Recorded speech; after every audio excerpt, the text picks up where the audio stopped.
ശാസ്ത്രീയ സാമവേദ പഠനം. വേദങ്ങൾ നാലാണെന്നറിയാം: ഋഗ്വേദം, യജുർവേദം, സാമവേദം, അഥർവവേദം. ഇതിൽ ആധുനിക സയൻസിനെ സയൻസ് ആൻഡ് ടെക്നോളജി എന്ന് പറയുന്നത് ഒന്ന് തിയറിയും മറ്റേത് അതിൻ്റെ ആപ്ലിക്കേഷനും ടെക്നോളജി. അതുപോലെ വേദങ്ങളിൽ ഋഗ്വേദം, യജുർവേദം, സാമവേദം സയൻസും അഥർവവേദം ടെക്നോളജിയുമാണ്. അതിലാണ് എഞ്ചിനീയറിംഗ്, മെഡിസിൻ എല്ലാം, ആയുർവേദം എല്ലാം വരുന്നത്. അപ്പോൾ ഋഗ്വേദം, യജുർവേദം, സാമവേദം ഇതാണ് സയൻസ്. ഇതെങ്ങനെയാണ് മൂന്നാക്കി തിരിച്ചു എന്ന് വെച്ച് കഴിഞ്ഞാൽ, ലോകം 3 ലോകമാണുള്ളത്: ഭൂമി, സ്വർഗം, പാതാളം. ഭൂമി എന്ന് പറയുന്നത് നമ്മൾ വസിക്കുന്ന, നമ്മളുമായിട്ട് ബന്ധപ്പെട്ട കാര്യങ്ങൾ. സ്വർഗം എന്നത് പറയുന്നത് ഭൂമിക്ക് മുകളിലുള്ള ഈ പ്രപഞ്ചമാണ്. അപ്പോൾ പ്രപഞ്ചത്തിൻ്റെ ഒരു ഭാഗം തന്നെയാണ് നമ്മൾ. ഭൂമിക്കടിയിലുള്ളതും എല്ലാം പ്രപഞ്ചത്തിൻ്റെ ഭാഗമാണ്. അതുകൊണ്ട് ആകാശം അല്ലെങ്കിൽ പ്രപഞ്ചത്തിൻ്റെ എല്ലാ കാര്യങ്ങളും ആദ്യം എഴുതിയുണ്ടാക്കിയ ഗ്രന്ഥമാണ് ഋഗ്വേദം. ഈ പ്രപഞ്ചവുമായിട്ട് ബന്ധപ്പെട്ട എല്ലാ വിഷയങ്ങളും അടങ്ങിയതാണ് ഋഗ്വേദം. അതുകൊണ്ട് തന്നെ അത് മനസ്സിലാക്കണ്ടെങ്കിൽ പ്രപഞ്ചത്തിലെ എല്ലാ വിഷയങ്ങളും അറിഞ്ഞെങ്കിൽ മാത്രമേ പൂർണ്ണമായിട്ട് അതിനെ മനസ്സിലാക്കാൻ പറ്റുള്ളൂ. അല്ലാതെ നമ്മൾക്ക് അറിയുന്ന വിഷയങ്ങൾ നമുക്ക് മനസ്സിലാക്കാം. എന്നാൽ ഋഗ്വേദം കഴിഞ്ഞിട്ട് യജുർവേദം വരുമ്പോൾ നമ്മളുമായിട്ട് ബന്ധപ്പെട്ട, അപ്പോൾ നമ്മളിന്ന് കോളേജിലെല്ലാം പഠിക്കുന്ന വിഷയങ്ങളെല്ലാം തന്നെയാണ് യജുർവേദത്തിലുള്ളത്, നമ്മളുമായിട്ട് ബന്ധപ്പെട്ട്. അതുകൊണ്ട് കുറച്ചുകൂടി മനസ്സിലാക്കാൻ എളുപ്പം യജുർവേദമാണ്. അത് ഭൂമി ആയിട്ട് ബന്ധപ്പെട്ട്. ഭൂമി എന്ന് പറയുമ്പോൾ നമ്മൾ താമസിക്കുന്ന സ്ഥലങ്ങളും സൂര്യനും എല്ലാം അതിൻ്റെ പരിധിയിൽ നമ്മളല്ലോ നമ്മളുമായിട്ട് ബന്ധപ്പെട്ട എല്ലാ വിഷയങ്ങളും അതാണ് യജുർവേദത്തിലുള്ളത്. അപ്പം സ്വർഗം, ഭൂമി, പിന്നെയുള്ള ഭൂമിക്കടിയിലുള്ള പാതാളമാണ്. ഭൂമിക്കടിയിലുള്ള പാതാളം എന്ന് പറഞ്ഞാൽ ഭൂമിക്കടിയിൽ മണ്ണാണുള്ളത്. ഭൂമി എന്തിനെ കൊണ്ടാണ് ഉണ്ടാക്കിയിരിക്കുന്നത്, പ്രപഞ്ചം എന്തിനെ കൊണ്ട് ഉണ്ടാക്കിയിരിക്കുന്നു, അതിനെപ്പറ്റി സ്റ്റഡി ചെയ്യുക. അത് കെമിസ്ട്രിയാണ്. ഭൂമിക്കടിയിലുള്ള മണ്ണും അതിൻ്റെ രാസവസ്തുക്കളും എല്ലാം പെടുക്കുന്നത് കെമിസ്ട്രിയാണ്. അതാണ് പാതാള ലോകം. ഭൂമിക്കടിയിലും പല ലോകങ്ങളുണ്ട്, 7 ലോകങ്ങളുണ്ട്, ആറ്റങ്ങളുണ്ട്, പിന്നെ തന്മാത്രകളുണ്ട്, മിക്സ്ചറുണ്ട്. ഇങ്ങനെയായിട്ട് 7ആയിട്ട് തരംതിരിച്ചിട്ടുണ്ട്. അതാണ് ഭൂമിക്കടിയിലും 7 ലോകങ്ങൾ.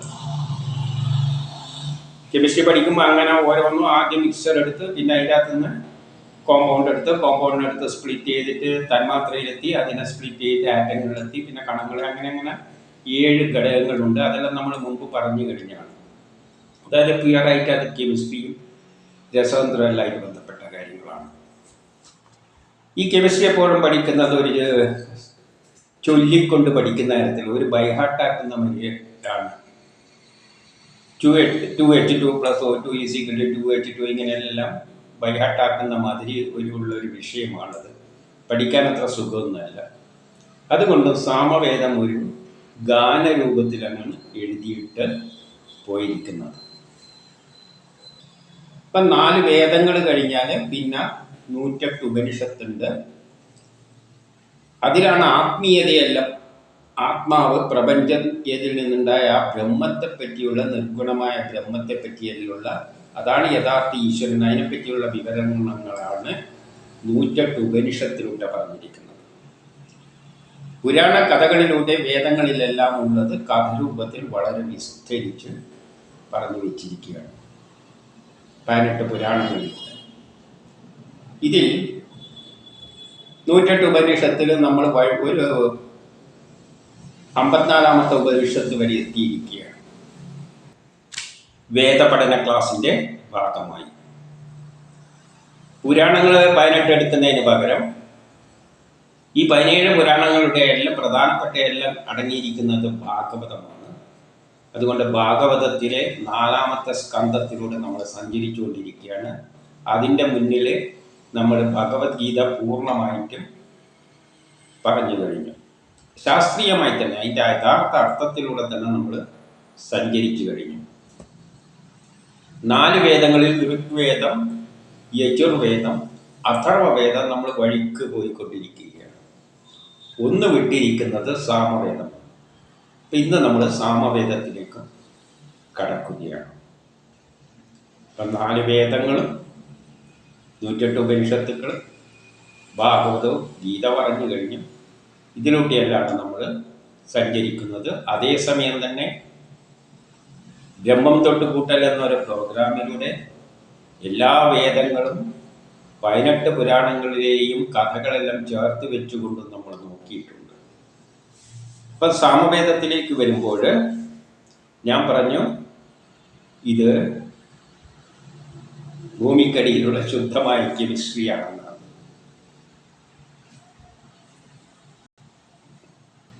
കെമിസ്ട്രി ആണെങ്കിലും അവരത് മടുപ്പ് വരാതിരിക്കാൻ വേണ്ടി അത് പഠിക്കുന്ന കൂട്ടത്തിൽ ഒരു ക്രമത്തിലാണ് എഴുതിയിരിക്കുന്നത്. അതിലൂടെ അത് പഠിക്കുന്നവർ അത് പ്രയോഗിക്കുകയും ചെയ്തിട്ട് മഴ പെയ്യാനുള്ള ഒരവസരവും കൂടി അതിൽ കൂടി ഉണ്ടാക്കിയിട്ടുണ്ട്. അത്തരത്തിലാണ് അതിൻ്റെ ഘടന. അത് ഋഗ്വേദത്തിലെ അവസാനത്തെ 9ാമത്തെ മണ്ഡലമായിട്ട് എഴുതി ചേർത്തിട്ടു ഉണ്ട്. അപ്പം അത് ചൊല്ലുന്നവർക്ക് കൃത്രിമ മഴ പെയ്ക്കാനുള്ള, അത് രസതന്ത്രവുമായിട്ട് ബന്ധപ്പെട്ടതാണെന്ന് നമുക്കറിയാം.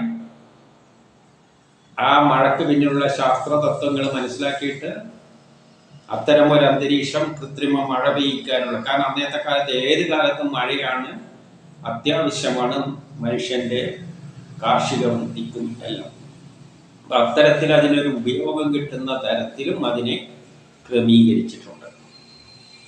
ഇനി നമ്മൾ സാമവേദത്തിലേക്ക് വരുമ്പോൾ അതിനെ 2ആയി തിരിച്ചിട്ട് വെറും സാമവേദം മാത്രം ഈ സോമത്തെപ്പറ്റി മാത്രം പറഞ്ഞുകൊണ്ടല്ല പോകുന്നത്. ആദ്യം പൂർവഭാഗം ഉത്തരഭാഗം എന്ന് 2ആയി തിരിച്ചിട്ട് പൂർവഭാഗത്തിൽ പ്രധാനപ്പെട്ട ദേവതകളെയെല്ലാം ഒന്ന് സ്തുതിച്ചുകൊണ്ടാണ് പോകുന്നത്. കാരണം നമുക്കറിയാം, ഏത് ശാസ്ത്രമായാലും നമ്മൾ എന്ത് കർമ്മം ചെയ്യുന്നുണ്ടെങ്കിൽ അതിൻ്റെ പിന്നിൽ അഗ്നി ഒഴിവാക്കിക്കൊണ്ട് ഒരു കാര്യവും നടക്കില്ല. കാരണം എന്ത് സയൻസ് ഉണ്ടെങ്കിലും, ഇപ്പം മെഡിസിനാണ്, മരുന്നുണ്ടാക്കേണ്ടിക്ക് അഗ്നി ഊർജ്ജമില്ലാതെ നടക്കും. എഞ്ചിനീയറിംഗ് ആണ്, എഞ്ചിനീയറിംഗ് ആയിട്ട് അഗ്നി ഇല്ലാതെ നടക്കും. കാർഷികമാണെന്ന് വെച്ചോളൂ, അഗ്നി ഇല്ലാതെ നടക്കും. നമുക്ക് സംസാരിക്കേണ്ടിക്ക് അഗ്നി ഇല്ലാതെ നടക്കും. ഇപ്പം കെമിസ്ട്രി എന്ന് പറഞ്ഞാൽ ഈ ലോകത്തിൽ നടക്കുന്ന എല്ലാ കർമ്മങ്ങളും രസതന്ത്രമാണെങ്കിലും ആ രസതന്ത്രത്തിൽ അഗ്നിയാണ് അതിനെയെല്ലാം സപ്പോർട്ടായിട്ട് നടത്തിക്കൊണ്ടുപോകുക. അഗ്നി ഇല്ലെങ്കിൽ മറ്റുള്ളതെല്ലാം വട്ടപൂജ്യമാണ്. അതുകൊണ്ട് ഈ പൂർവഭാഗത്തിൽ അഗ്നിയെ ആദ്യം സ്തുതിക്കുന്നു. പിന്നെ ഇന്ദ്രനെ സ്തുതിക്കാതെ നമ്മൾ കഴിഞ്ഞതിൽ പറഞ്ഞു, ഏത് കർമ്മമുണ്ടെങ്കിലും അതിൻ്റെ അകത്ത് ഏകോപിപ്പിക്കുന്ന ശക്തിവിശേഷമാണ് ഇന്ദ്രൻ എന്ന് പറയുന്നത്. അപ്പം അഗ്നിയും ഇന്ദ്രനും കഴിഞ്ഞിട്ട് എന്തുമുള്ളൂ. അപ്പൊ ഇങ്ങനെ പ്രധാനപ്പെട്ട ചില ദേവതകളെ ആദ്യം സ്തുതിച്ചുകൊണ്ടാണ് പിന്നെ സാമവേദത്തിൻ്റെ ഉത്തരാർത്ഥത്തിലേക്ക് കടക്കുന്നത്. അപ്പം പവനമാന പർവവും ആര്യണ്ണക പർവവും ഇങ്ങനെ പർവം എന്ന് പറഞ്ഞുകൊണ്ട് 4ആയിട്ട് തിരിച്ചിട്ട് ആദ്യം അഗ്നിയെ സ്തുതിക്കുകയാണ്.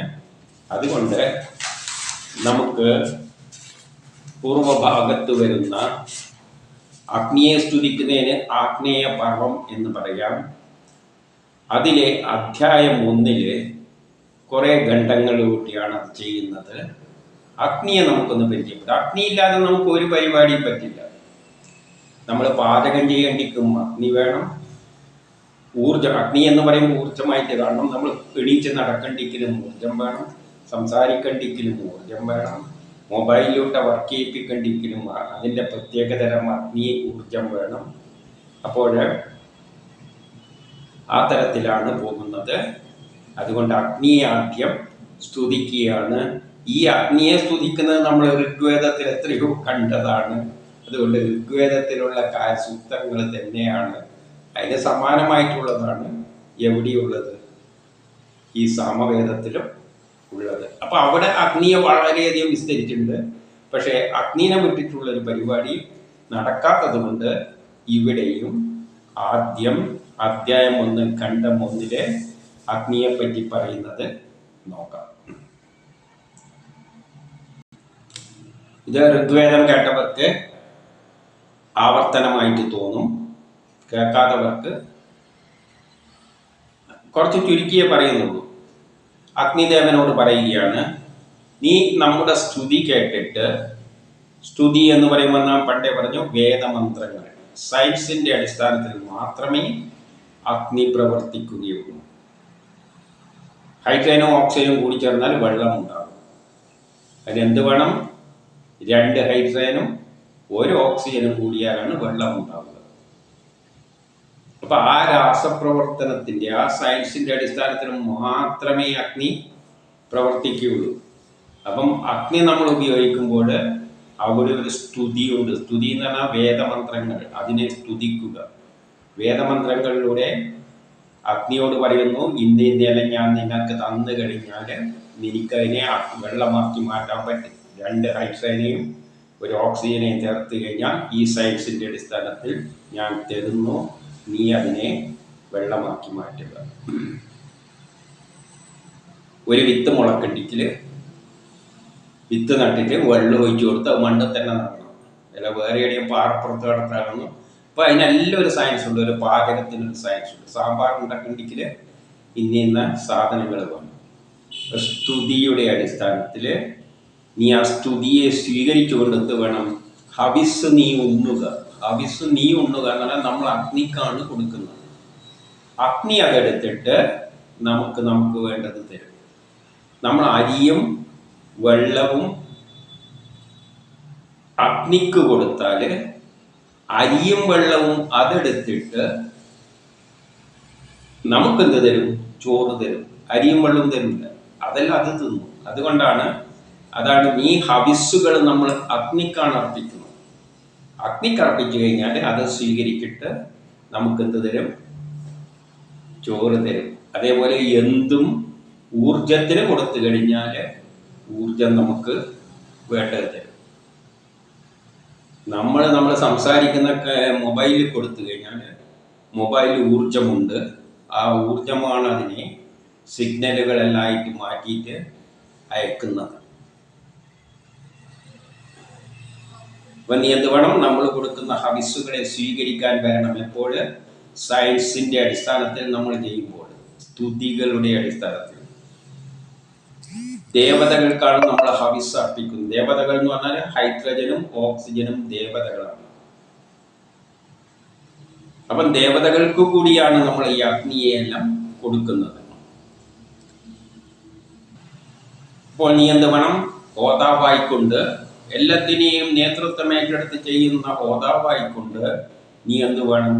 ഈ പീഠത്തിൽ വന്ന് ഉശാസനത്തിൽ ഇരിക്കുക എന്നാണ്. നമ്മൾ എവിടെയാണോ ഈ വസ്തുക്കളിൽ, ഇപ്പോൾ ഒരു പാത്രത്തിലാണ്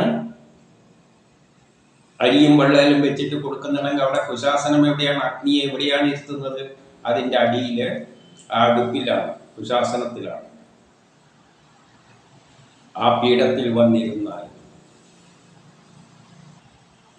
മന്ത്രം 2 എന്താണ് പറയുന്നതെന്ന് വെച്ചാൽ, അല്ലയോ അഗ്നി, അങ്ങ് എല്ലാ യജ്ഞങ്ങളുടെയും ഹോതാവാണ്. നമ്മളൊരു സാമ്പാർ ഉണ്ടാക്കുന്നുണ്ടെങ്കിൽ അതൊരു യജ്ഞമാണ്. അതിൽ നമ്മളാണ് അതിനകത്ത് വേണ്ട സാധനങ്ങളെല്ലാം ഇട്ട് കൊടുക്കുന്നത്. പക്ഷെ ഇട്ട് കൊടുത്തു കഴിഞ്ഞിട്ട് നമ്മളത് കൊടുക്കുന്നത് അഗ്നിക്കാണ്. പിന്നെ അഗ്നിയാണ് അതിൻ്റെ അകത്ത് നടക്കുന്ന കർമ്മങ്ങൾക്കെല്ലാം നേതൃത്വം കൊടുക്കുന്നത്. അതുകൊണ്ട് എല്ലാ യജ്ഞങ്ങളുടെയും ഹോതാവ് അഗ്നിയാണ്. എന്നിട്ട് എന്ത് ചെയ്യും? എല്ലാവർക്കും വേണ്ട അനുഗ്രഹങ്ങൾ ചൊരിയും എന്ന് പറഞ്ഞു കഴിഞ്ഞാൽ എന്താണോ നമ്മൾ ആഗ്രഹിക്കുന്നത്, ശാസ്ത്രത്തിൻ്റെ അടിസ്ഥാനത്തിൽ, നല്ലൊരു പാചകക്കുറിപ്പിൻ്റെ അടിസ്ഥാനത്തിൽ, സാമ്പാറിന് വേണ്ട സാധനങ്ങളെല്ലാം നല്ല വൃത്തിയാക്കി പാത്രത്തിൽ ഇട്ടിട്ട് അഗ്നിക്ക് കൊടുത്തു കഴിഞ്ഞാൽ സാധനങ്ങളെല്ലാം ഇട്ടിട്ട് അഗ്നി എന്ത് ചെയ്യും? നമുക്ക് അനുഗ്രഹം ചൊരിയും. നമ്മൾ എന്താണോ ഉദ്ദേശിക്കുന്നത് നല്ല സാമ്പാറാക്കിയിട്ട് മാറ്റിത്തരും. അപ്പം എല്ലാ അനുഗ്രഹവും ചൊരിയുന്നതങ്ങാണ്. എല്ലാ ദേവന്മാരും ആരാധിക്കുന്നതും അങ്ങനെയാണ്. കാരണം ദേവന്മാർ എന്ന് പറഞ്ഞാൽ ഈ പ്രപഞ്ചത്തിലുള്ള എല്ലാ അഗ്നിയെ ആശ്രയിച്ചിട്ടാണ് നിലനിൽക്കുന്നത്. ഇപ്പം വെള്ളം ദേവതയാണ്. വെള്ളത്തിലെ അഗ്നി ആശ്രയിച്ചിട്ട് 100 ഡിഗ്രിയിലാണെങ്കിൽ അത് വേപ്പർ രൂപത്തിലേക്ക് മാറും. 0 ഡിഗ്രിയിലാണെങ്കിൽ ഐസായി മാറും. അപ്പം ദേവതകളെല്ലാം അഗ്നിയെ ആശ്രയിച്ചിട്ടാണ് അതിൻ്റെ രൂപം പോലും മാറുന്നത്. അപ്പം ദേവന്മാർ അതിനെ ആരാധിക്കുന്നു. മനുഷ്യർക്കത് സന്തോഷം നൽകുന്നു. നമ്മൾ എന്താണോ ആഗ്രഹിക്കുന്നത് നല്ല സാധിപ്പിച്ചു തരുമ്പോൾ അഗ്നിയുടെ സഹായത്താൽ നമുക്ക് ചന്ദ്രനിലേക്ക് പോകണമെങ്കിൽ അഗ്നിയുടെ സഹായം, റോക്കറ്റിൻ്റെ അടിയിൽ മൂട്ടിൽ അഗ്നി കൊടുത്താൽ മതി, നമ്മളെ അങ്ങ് ചന്ദ്രനിൽ എത്തിച്ചോളൂ. അപ്പം മനുഷ്യർക്ക് സന്തോഷം നൽകുന്നു. ഇനി മൂന്നാമത്തേൽ എന്താ പറയുന്നത് നോക്കാം. 3 എന്താണ് പറയുന്നതെന്ന് വെച്ചാൽ അഗ്നി എല്ലാ ദേവന്മാരെയും ആഹ്വാനം ചെയ്യും. എങ്ങനെയാണ് ആഹ്വാനം ചെയ്യുന്നത്? നമ്മൾ ഹൈഡ്രജനും ഓക്സിജനും കൂടി ചേർത്ത് കഴിഞ്ഞാൽ ഇതിൻ്റെ ചൂട് അതിനെ അഗ്നിയുടെ സഹായത്താൽ യോജിപ്പിക്കാൻ ശ്രമിച്ചാൽ ഹൈഡ്രജനോടും ഓക്സിജനോടും അഗ്നി പറയും 2 ഹൈഡ്രജനും 1 ഓക്സിജനും കൂടി ചേർന്നിട്ട് നിങ്ങൾ വെള്ളം എന്ന രൂപം എടുക്കുക. ഒരു വെള്ളം എടുത്തിട്ട് അതിനെ 100 ഡിഗ്രി അഗ്നി കൊടുത്തു കഴിഞ്ഞാൽ അഗ്നി അതിനോട് എന്ത് പറയും? നീ ദ്രവരൂപത്തിൽ നിന്ന് വാതകരൂപത്തിലേക്ക് മാറുക. ഇപ്പം എല്ലാത്തിനെയും ആഹ്വാനം ചെയ്യും. നമുക്ക് ചൂടെടുക്കുമ്പോൾ നമ്മളോട് അഗ്നി പറയുന്നത്, ഓ ഭയങ്കര ചൂട്, നീ പോയി ഫാനിൻ്റെ മുകളിലോ അല്ലെങ്കിൽ AC-ലോ പോയി ഇരിക്കുന്നു പറയും. അപ്പം എല്ലാത്തിനെയും ആഹ്വാനം ചെയ്യുന്നത് അഗ്നിയാണ്. അവൻ എല്ലാം അറിയുന്നവനാണ്. ഏത് രാസപ്രവർത്തനത്തിൻ്റെ പിന്നിലും അഗ്നിയാണ് പ്രവർത്തിക്കുന്നതുകൊണ്ട് എല്ലാ സയൻസും അതിനറിയാതെ ഒരു സയൻസ് ഇല്ല. എല്ലാ യജ്ഞത്തെയും പൂർണ്ണമാക്കുന്നതും അവനാണ്. അത് പൂർണ്ണമാക്കും. ഇപ്പം വെള്ളം പാത്രത്തിലിട്ട് ചൂടാക്കിയാൽ അതിനെന്ത് ചെയ്യും? ദ്രവരൂപത്തിൽ നിന്ന് വാതകരൂപത്തിലായിട്ട് ഇങ്ങനെ പോയിക്കൊണ്ടിരിക്കുക. എത്ര വരെ പോയിക്കൊണ്ടിരിക്കും? ആ പാത്രം കരിയുന്നവരെ, അവസാനം വെള്ളം മുഴുവൻ തീരുന്നവരെ. അപ്പം ഏത് യജ്ഞത്തെയും പൂർണ്ണമാക്കുന്നവനും അഗ്നിയാണ്. ദേവന്മാരുടെ മാധ്യമമാണ്. എല്ലാ ദേവന്മാരും ഇതിനെ മാധ്യമമായി സ്വീകരിച്ചുകൊണ്ടാണ് പരിവർത്തനം സംഭവിക്കുന്നത്. അങ്ങനെയുള്ള അഗ്നിദേവനെ നമ്മൾ സ്വീകരിക്കുക. അങ്ങനെ അഗ്നിക്ക് വളരെയധികം ഗുണങ്ങളുണ്ട്. അതുകൊണ്ട് എന്ത് വേണം? നമ്മൾ അഗ്നിയെ സ്വീകരിക്കണം, അഗ്നിയെ ആശ്രയിക്കണം. ഇന്ന് എല്ലാവരും ഊർജത്തെ ആശ്രയിച്ചുകൊണ്ട് തന്നെയാണ് എന്ത് വ്യവസായം തുടങ്ങണമെങ്കിൽ ആദ്യം ഇലക്ട്രിസിറ്റിയും വൈദ്യുതി ഉണ്ടെന്ന് നോക്കിയിട്ട്, ഊർജമുണ്ടോ എന്ന് നോക്കിയിട്ട് മാത്രമേ തുടങ്ങുകയുള്ളൂ. പിന്നെ 4 എന്താണ് പറയുന്നത്? നമ്മളതിനെ ഉപാസിച്ചു കഴിഞ്ഞാൽ, 4 എന്താ പറയുന്നതെന്ന് വെച്ചാൽ നമ്മൾ അതിനെ ഉപാസിച്ചു കഴിഞ്ഞാൽ അത് സമ്പത്ത് നൽകും. അഗ്നി ഉപയോഗിച്ചിട്ട് നമ്മൾ എന്തെങ്കിലും ചെയ്തു കഴിഞ്ഞാൽ സമ്പത്ത് നൽകും. എങ്ങനെയാണ്? അഗ്നി ഉപയോഗിച്ചിട്ട്, ഊർജ്ജം ഉപയോഗിച്ച്, ഇലക്ട്രിസിറ്റി ഉപയോഗിച്ചിട്ട് എന്തെങ്കിലും പ്രൊഡ്യൂസ് ചെയ്ത് കഴിഞ്ഞാൽ അഗ്നി ഉപയോഗിക്കാതെ ഒരു ഫാക്ടറി വർക്ക് ചെയ്യില്ലല്ലോ. അപ്പം നമുക്കെന്ത് കിട്ടും? സമ്പത്ത് കിട്ടും. അതിനൊന്നും വലിയ വ്യാഖ്യാനമൊന്നും ആവശ്യമില്ല. ചമതയിൽ ജ്വലിക്കും. ചമത എന്ന് പറയുന്നത് വയറുകളാണ്, കമ്പിയാണ്, ഇൻസുലേറ്റഡ് വയറാണ്. വേദത്തിൽ ചമത എന്ന് പറയുമ്പോൾ അങ്ങനെ കാണും.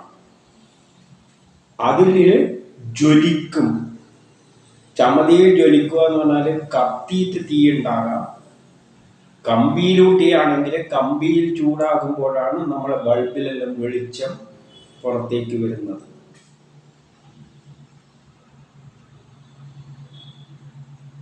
അതിനെ നമ്മൾ സ്തുതി അർപ്പിക്കണം, അങ്ങനെയുള്ള അഗ്നിദേവന്. അപ്പം കമ്പിയിലൂടെ വൈദ്യുതി കടത്തി വിട്ടിട്ട് വെളിച്ചമുണ്ടാക്കാം, തരംഗങ്ങൾ ഉണ്ടാക്കാം, നമ്മളെ ശബ്ദത്തെ ഉണ്ടാക്കാം. ഇതെല്ലാം ഏതിൻ്റെ അടിസ്ഥാനത്തിൽ? സയൻസിൻ്റെ അടിസ്ഥാനത്തിൽ. അത്തരത്തിൽ അതിനെ പ്രയോഗിച്ചു കഴിഞ്ഞാൽ പലതരത്തിൽ വെളിച്ചോ സൗണ്ടോ എന്തെല്ലോ ആക്കിയിട്ട് മാറ്റാം. അതുകൊണ്ട് സ്തുതികളിലൂടെ നമ്മൾ അഗ്നിദേവനെ സമീപിച്ചു കഴിഞ്ഞാൽ ഉജ്ജ്വലമായ ജ്വാലകളായിട്ട് അത് പ്രത്യക്ഷപ്പെട്ടു, തരംഗ രൂപത്തിൽ അത് പ്രത്യക്ഷപ്പെട്ടു. അപ്പോൾ അത് അന്ധകാരമുണ്ടാക്കുന്ന രാക്ഷസന്മാരെ നശിപ്പിക്കും. അതായത് ഒരു ബൾബിലെ കമ്പിച്ചുരുൾ, അതിനെയാണ് ചമതയായിട്ടാകേണ്ടത്. അതിലൂടെ നമ്മൾ ഊർജത്തെ കടത്തിവിട്ടാൽ അത് വെളിച്ചമുണ്ടാക്കിയിട്ട് അന്തരീക്ഷത്തിലെ രാക്ഷസരെ, അന്ധകാരമുണ്ടാകുന്ന രാക്ഷസരെ, ഇരുട്ടിനെ രാക്ഷസരായിട്ടാണ് ചിത്രീകരിച്ചിരിക്കുന്നത്. നമുക്ക് ഇരുട്ട് ഇഷ്ടമില്ലാതായതുകൊണ്ട് അതിനെല്ലാം നമ്മുടെ ശത്രുക്കളാണ്, അതുകൊണ്ട് രാക്ഷസർ. അപ്പോൾ ഇരുട്ടിനെ അകറ്റാൻ ചമതകളിലൂടെ, കമ്പികളിലൂടെ വൈദ്യുതിയെ, ഊർജത്തെ, അഗ്നിയുടെ ഒരു രൂപമാണ് വൈദ്യുതി. അത് ആ ഊർജത്തെ പ്രയോഗിച്ചാൽ നമുക്ക് അന്ധകാരം അകറ്റാനുള്ള വെളിച്ചം കിട്ടും. അതായത് ബൾബിൻ്റെ തത്വം. ഇനി അഞ്ചിലെന്താണെന്ന് പറയുന്നത് നോക്കാം. സ്തുതിക്കുന്നവർക്ക് സമ്പത്ത് നൽകും. സ്തുതി എന്ന് പറഞ്ഞാൽ ശാസ്ത്രത്തിൻ്റെ അടിസ്ഥാനത്തിൽ, സയൻസിൻ്റെ അടിസ്ഥാനത്തിൽ അഗ്നിയെ സേവിച്ചാൽ സമ്പത്ത് കിട്ടും. ഇപ്പം ശാസ്ത്ര തത്വങ്ങളുടെ അടിസ്ഥാനത്തിൽ അഗ്നിയെ നമ്മൾ ഉപയോഗിച്ചു കഴിഞ്ഞാൽ, ഊർജത്തെ ഉപയോഗിച്ചുകൊണ്ട് നമുക്ക് സമ്പത്ത് നേടിയെടുക്കാം. അഗ്നി സയൻസിൻ്റെ അടിസ്ഥാനത്തിൽ ഇപ്പോൾ ഊർജം ഉപയോഗിച്ചുകൊണ്ട് നമുക്ക് എന്ത് ചെയ്യാം? പല ഫാക്ടറികളും വർക്ക് ചെയ്യാം, പല ഉൽപ്പന്നങ്ങളും ഉണ്ടാക്കാം, അതിലൂടെ സമ്പത്ത് നൽകും. ഏവർക്കും അതിഥിയെ പോലെയാണ്. അതിഥി എന്ന് പറഞ്ഞാൽ കേരി വരുന്നവനാണ്. നമുക്ക് ചോറുണ്ടാക്കേണ്ടപ്പം തീപ്പെട്ടി എടുത്തിട്ട് ഒന്ന് അരച്ചു കഴിയുമ്പോൾ അഗ്നി അവിടെ കേരി വരും, അടുത്ത വീട്ടിലും കേരിച്ചില്ല.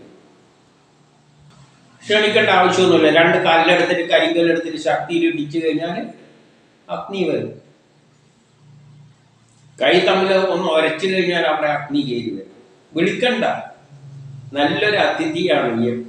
ഇത്രയും പെട്ടെന്ന് കേറി വരുന്ന സംഗതി വേറെയില്ല. സുഹൃത്തിനെ പോലെയാണ്. നമുക്ക് എന്ത് വേണമെങ്കിലും സാധിപ്പിച്ചു തരാൻ വേണ്ടിയിട്ട് നമ്മുടെ കൂടെയുണ്ട് സുഹൃത്തിനെ പോലെ. നമ്മൾ ചാവുക എന്ന് പറയുമ്പോൾ തൊട്ട് നോക്കുമ്പോൾ എന്താണ്? തടുത്തു പോകുന്നത്. അഗ്നിയാണ് സുഹൃത്തിനെ പോലെ നമ്മളെ കൂടെ നിന്നിട്ട് ശരീരത്തിന്റെ ചൂട് നിരത്തുന്നുണ്ട്. രഥത്തെ പോലെ ലാഭം നൽകുന്നവനാണ്. രഥത്തിലൂടെയാണ് ലാഭം നൽകുന്നത്. അതുപോലെ നമുക്ക് പല ലാഭങ്ങളും അഗ്നിയിലൂടെ നേടാം. അതുകൊണ്ട് നമ്മൾ എന്ത് ചെയ്യുന്നു? സ്തുതി അർപ്പിക്കുന്നു. ശാസ്ത്രത്തിന്റെ അടിസ്ഥാനത്തിൽ ഞാൻ നിങ്ങളെ സമീപിക്കുന്നു. നമ്മൾ അഗ്നിയെ സമീപിക്കുന്നു. അഗ്നിയെ പ്രയോജനപ്പെടുത്തണമെങ്കിൽ സയൻസിന്റെ അടിസ്ഥാനത്തിൽ തന്നെ പ്രയോജനപ്പെടുത്തണം. അല്ലാതെ വഴക്കും കത്തിച്ച് വെച്ചിട്ട് അഗ്നിയെ നീ നമുക്ക് ദാനം നൽകുക എന്ന് പറഞ്ഞാൽ അഗ്നി ഒരു ദാനവും നൽകാൻ പോകുന്നില്ല. ഈ വേദമന്ത്രം ചൊല്ലിക്കൊണ്ടിരുന്ന ഒരു കാര്യം കിട്ടാൻ പോകുന്നില്ല. അഗ്നിയെ സയൻസിന്റെ അടിസ്ഥാനത്തിൽ നമ്മൾ സമീപിച്ചാൽ നമുക്ക് സ്തുതികളുടെ അടിസ്ഥാനത്തിൽ, വേദമന്ത്രങ്ങളുടെ അടിസ്ഥാനത്തിൽ സമീപിച്ചു കഴിഞ്ഞാൽ നിങ്ങൾക്ക് വേണ്ടതെല്ലാം അഗ്നി തരും. ഇനി 6 അമിത ധനം നൽകുന്ന അഗ്നിദേവ. ധനം, എത്ര ധനമാണ് ഊർജത്തിലൂടെ നമ്മൾ നേടുന്നത്. നമ്മൾ അഗ്നിയെ ഡിപ്പെൻഡ് ചെയ്ത് കഴിഞ്ഞാൽ അഗ്നി ഉപയോഗിച്ചിട്ട് നമുക്ക് എത്രയോ ധനം ഉണ്ടാക്കാം. ധനം നൽകാത്തവരിൽ നിന്നും, നമ്മളെ കുറ്റം പറയുന്നവരിൽ നിന്നും നീ ഞങ്ങളെ രക്ഷിക്കുക എന്ന് പറയുകയാണ്.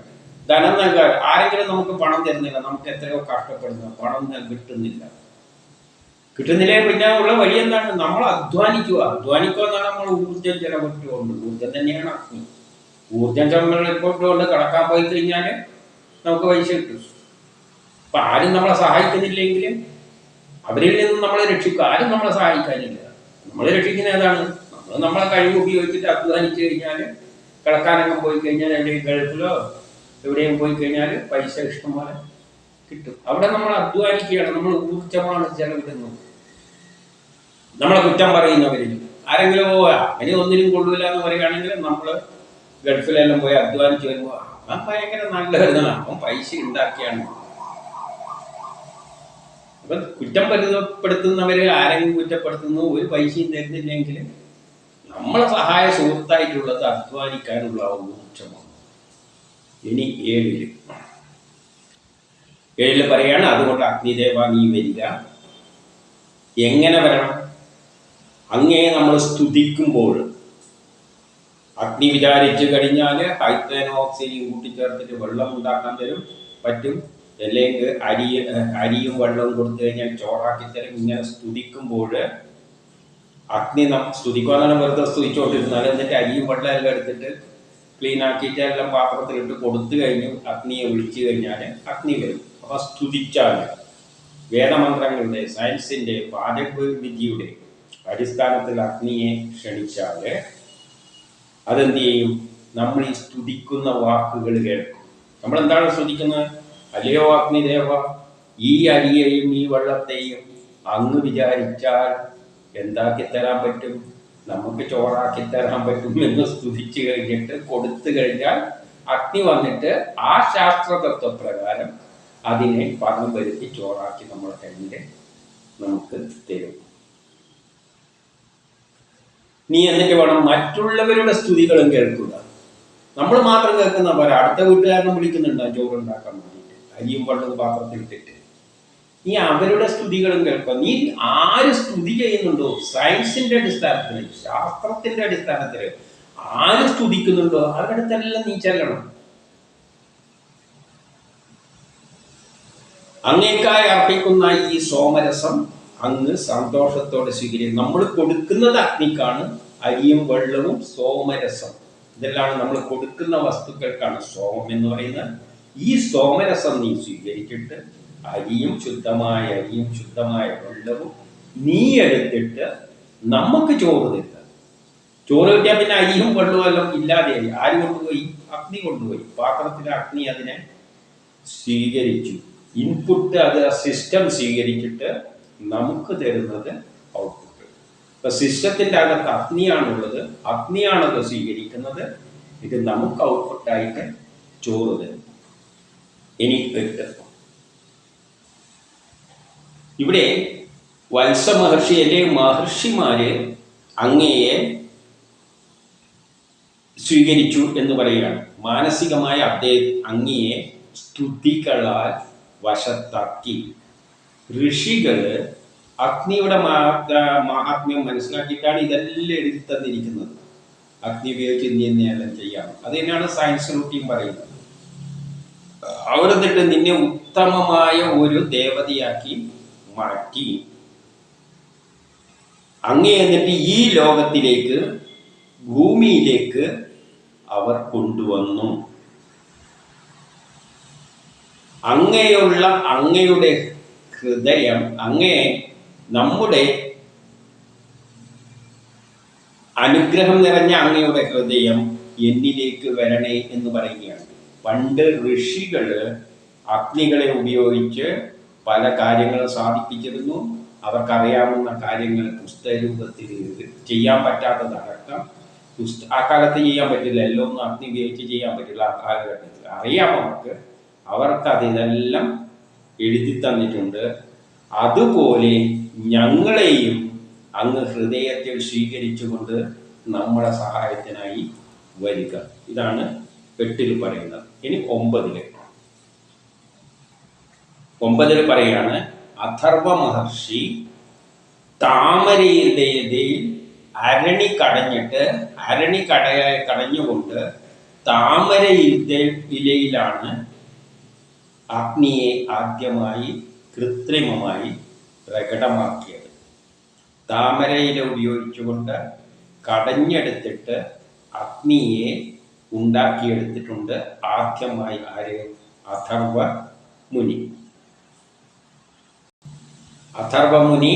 അഥർവവേദമാണ്. അഥർവവേദം ടെക്നോളജിയാണ്. അവിടെയാണ് പ്രൊഡ്യൂസ് ചെയ്യുന്നത്.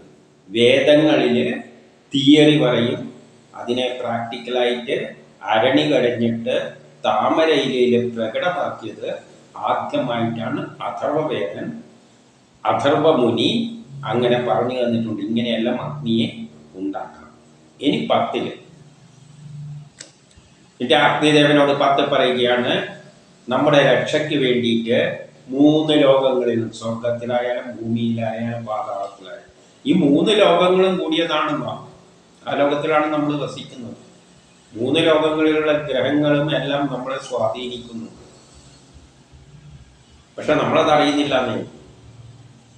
അപ്പൊ അവിടെയെല്ലാം സ്വാധിക്കുന്നതിൻ്റെ പിന്നിലുള്ളത് ഊർജമാണ്, ഗ്രഹങ്ങളിൽ നിന്നുള്ള ഊർജങ്ങൾ, അതെല്ലാം നമ്മളെ സ്വാധീനിക്കുന്നത്. ആ ഊർജത്തെയാണ് ഇവിടെ അഥർവമുനി പ്രകടമാക്കിയത്. അപ്പോൾ സവിശേഷം വിശേഷ രൂപത്തിൽ അങ്ങ് നമ്മുടെ കർമ്മങ്ങളിലൂടെ പ്രകടമായാലും എന്ന് പറയുകയാണ്. എന്നിട്ട് നമുക്ക് ദർശിക്കുന്നതിന് വേണ്ടി തിളങ്ങി നിന്നാലും എന്ന് പറയുകയാണ്. അപ്പം അഗ്നി, ഭരണിയിൽ ഒളിച്ചിരിക്കുന്ന അഗ്നിയെ ദർശനയോഗ്യമായിട്ട് മാറ്റി, ആ യോഗം മാത്രമല്ല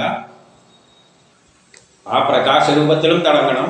അത് മാത്രമല്ല പല വിശേഷ രൂപങ്ങളിലും ലോകത്തിൽ തിളങ്ങണം എന്ന് വെച്ച് കഴിഞ്ഞാൽ അഗ്നിയായിട്ട് തിളങ്ങണം, അഗ്നി ചൂടായിട്ട് തിളങ്ങണം, ഊർജമായിട്ട്, അല്ലെങ്കിൽ പ്രകാശമായിട്ട്, അല്ലെങ്കിൽ ഇലക്ട്രോ മാഗ്നറ്റിക് വേവ്സ് ആയിട്ട് ലോകം മുഴുവൻ, നമ്മൾ സിഗ്നൽസ് എല്ലാം ലോകം മുഴുവൻ അയക്കുന്നുണ്ട് ഇലക്ട്രോ മാഗ്നറ്റിക് വേവ്സിന്. ലോകം മുഴുവൻ വിവിധ രൂപത്തിൽ അങ്ങ് തിളങ്ങണമെന്ന് പറയുകയാണ് ഇങ്ങനെ പ്രകടമാക്കിയ അഗ്നി. അങ്ങനെ ഒന്നാമത്തെ ഖണ്ഡം തീരുന്നു. രണ്ടാമത്തത് അടുത്തേക്ക് നമുക്ക് നോക്കാം.